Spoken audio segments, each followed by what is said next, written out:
This is a continuum of a conversation about the necessity and problems with monuments in the city of Chicago, this nation, and the world. This episode will also include an arrangement of a sound monument dedicated to the love story that is the city of Chicago. This is Breaking Bread. The last question of this Breaking Bread session is, how do we tell truth through our art in these times? And Kushla, let us have you all lead us, and then any and everybody else can chime in. Clock starts. This is a very, very quick thought, but I guess, Janae, the first thing when we're talking about monuments, and I promise will lead to like how we're thinking about, or how I'm thinking about monuments now, is I thought of the people that we give names to that are ultimate monuments, such as Alexander the Great, even though he was a conqueror. The word the Great, I don't know his last name. Then there is like Akbar, who was also a conqueror in India, but he came to be family. He came to become family. Then there's Mahatma Gandhi. His name isn't Mahatma Gandhi. His name is Mohandas Karamchand Gandhi. The name Mahatma was given to him by people. The name Akbar was given to Jalaluddin Muhammad by people. It is like the ultimate monument, which is in the minds of people, it's because it's given by the community. We respect you and we want to honor you, and we don't even know their first name anymore, because now it's a name that we've given as, this is ours, this is all of ours, this person is for everyone, because that person believes in everyone. It's an idea. It isn't something that it is very idealized. It's kind of, the person's put on a very like big pedestal of ideation. But I think like the way I think about monuments now is to create that space where everyone can be where everyone can be put on a pedestal, right? Like everyone around who's present is like, yes, you are present, you're present, you're present, and we're all present for each other. And that's how I feel more so connected to this at the moment. Jesse. Yes. To even touch back on with the monuments, I feel monuments are problematic if the truth is not told exactly the correct way, in the full truth, and not in the full transparency of what really went on. We have a lot of monuments in Chicago of people, probably kids don't know exactly who they are, and we see them everywhere, beautiful statues, but we don't know the legit history of who they really were. And that's the problematic part, because it was probably built on, I don't want to say horrible people with horrible energy and intentions, but a lot of them were mass murderers, rapists, fascist, racist, and that's the problematic part when the full truth is not told. I also want to elaborate on how do we tell truth in today's modern day. I feel transparency is probably the biggest thing, and being completely honest, and to be able to show and to convey into the art that what we're bringing to you is something that is actual. I'm not going to say a real tangible thing, but it's something that to us as artists is something that's real sacred and real personal. And we want to bring that to people in order to teach them, in order to coach them, in order to maybe lead them down a better path. I know sometimes my music, I write specific verses and lyrics to tap into the listener's subconscious, or videos with subliminals in order to tap into the viewer's subconscious, in order to get them to think and get them to critically think too as well, or to teach them like, hey, do not make this bad decision, because I either went down that way, or throughout history, this is what will lead us if we don't change this up right now. And that's one way that I show art. That's one way I tell truth in art in today's modern day now, by using the visuals, using the music, and with intentionally to tell the truth. Like, hey, be careful. Do not hang out with this certain crowd, because this is where you will end up. You know, it's not the glitz and glam that you would think that the media will portray you to do. So I try to intentionally include in my art as much truth as possible. That way, because there's a difference between fairy tale and truth telling. Now, if you can merge both of those worlds together, you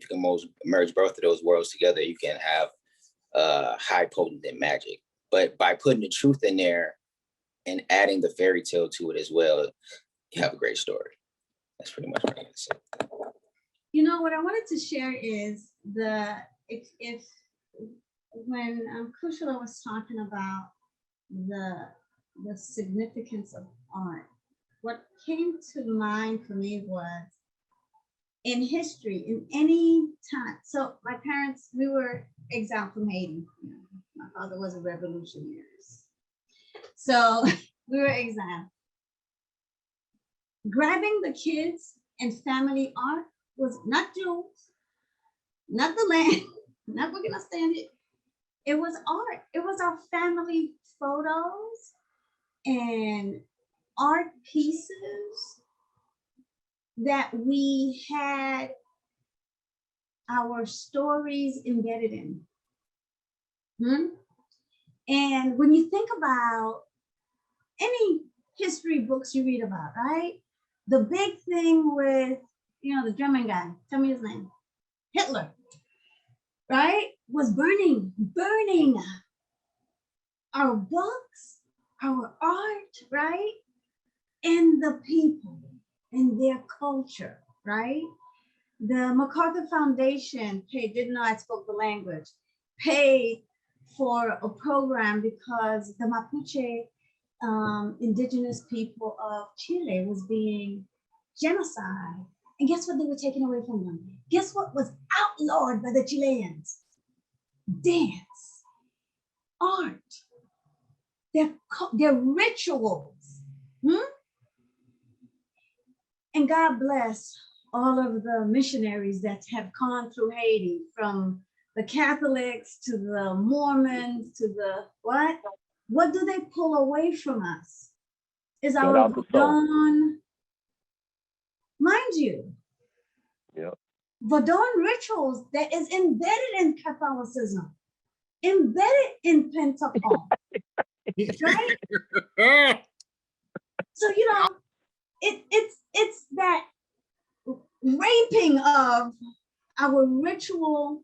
And I love the way you put it, Kushala, the approach of honor, right? So I'm going to go back to the word monument. How do you do truth telling in monument? You do truth telling in monuments. First, say what it is. It is something that allows us to remember and remind us about what was and what that means to today. But when I want to honor, I call it sacred ground. And I put sacred things on it. And we protect it with sacredness of us, whoever said critical thinking, I keep saying to folks, I was blasted out of a meeting because I'm not an ADOS or ADOF, whatever, something descendant of slaves, right? Haitian. And I was blasted out of the meeting because I kept saying is, before I ask the whites or any other culture to fix me, we gotta fix each other. We gotta be safe in grace, to honor our good, bad, and ugly. That's right. Because That's right. we too, in that fairy tale, want to only talk about the good. People, the way I learned about how Africans ended up in Haiti, because Haitians that exist today are not the true Haitians. They were all genocide, killed, right? Haiti was the spot where you got taught to be a slave or die. Yes? And so when I talk to people about that, I say that to say, right? We had to morph into a community so that we could survive and breathe. Haitian, right?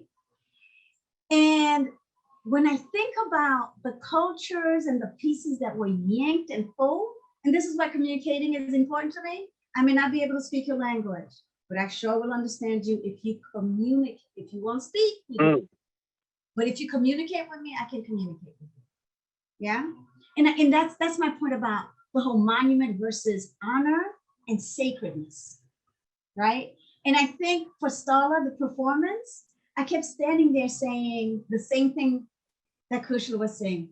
What am I not seeing, and more importantly, not hearing? Because this has to be about something sacred. That was not a costume. That was a representation, right? And too many times people will tell me I have that, Caribbean look. I tell them the look that they see is of my ancestors from Benin to the Americas. That's what you see.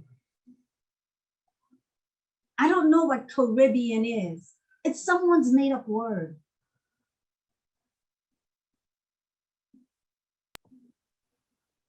Yeah, basically. So we got to do critical thinking.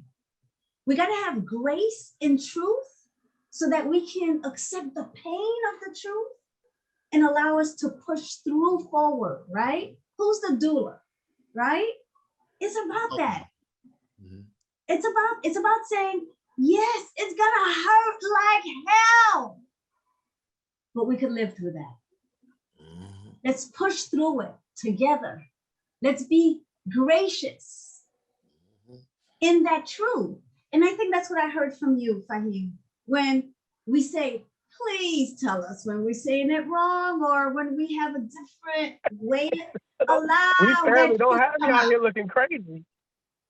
You got me out here with spinach in my teeth talking to people.